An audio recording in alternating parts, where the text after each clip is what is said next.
irmãos, caras irmãs em Cristo, é uma alegria poder compartilhar com você o Evangelho de hoje, dia 1º de setembro, mês da Bíblia, e a igreja abre este mês com a leitura, a meditação do livro do Deuteronômio, que possui uma mensagem importante de solidariedade.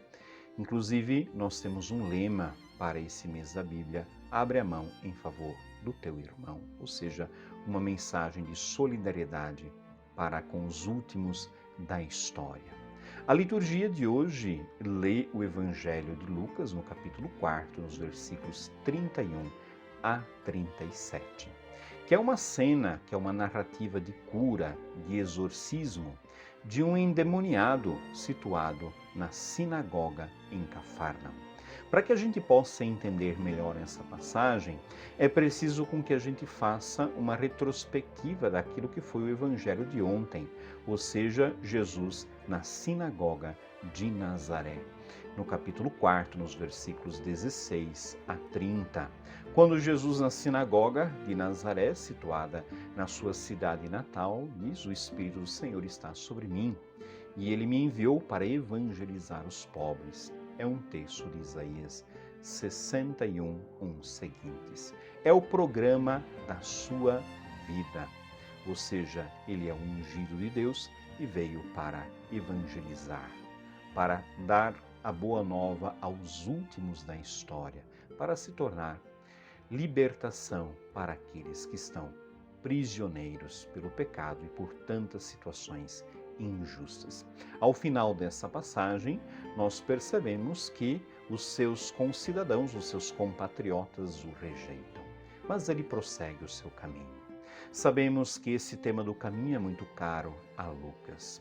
Jesus prossegue o seu caminho, a sua meta, em direção a Jerusalém, ou seja, em direção àquilo que era a meta da sua evangelização, que era realizar o projeto do Pai. É claro que nós temos uma atenção toda particular a essa temática depois do capítulo 9, mas percebemos já Jesus caminhante, sempre em viagem, ao encontro das pessoas, para que as pessoas possam sentir a boa nova anunciada e realizada. E hoje Jesus entra na sinagoga em Cafarnaum e ali há um endemoniado, ou seja, alguém que era possuído por um espírito mau. Sabemos que na época de Jesus muitas doenças eram associadas a algum tipo de espírito, algum tipo de demônio, e Jesus realiza ali um exorcismo. É importante que a gente situe, de que é uma sinagoga, de que é um espaço religioso onde Jesus vai realizar esta obra do reino. Isso quer dizer, talvez, que a sinagoga, que esse espaço religioso já não responde mais à necessidade humana de vida, de liberdade e de sentido. Portanto, se ontem nós vimos Jesus que anuncia, Jesus que traz a palavra da boa nova, hoje nós vemos Jesus poderoso em obras. E aqui está algo que o texto muitas vezes vai destacar: a sua autoridade. Ele próprio diz ao endemoniado: cala-te, ou seja, ao demônio, ao espírito imundo, cala-te e sai dele. É um comando direto para o demônio calar. O demônio se submete à palavra de Jesus. Lança o homem por terra, sai dele, mas não lhe faz mal nenhum. E aqui nós notamos o sinal da submissão do mal à palavra que liberta. Uma palavra de autoridade de Jesus que tem o poder de realizar, de libertar o ser humano. Vemos aqui tipicamente aquilo que Jesus anunciou na sinagoga de Nazaré. Ou seja, temos aqui um pobre, um escravo, que há necessidade de libertação e salvação.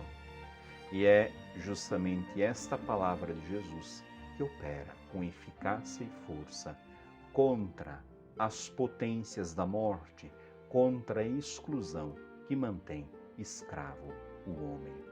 E aqui está a novidade da sua pessoa e da sua atividade. Ele não é apenas um mestre douto ou um fascinante demagogo, mas um homem que opera com a força do Espírito de Deus em favor dos oprimidos pelo mal.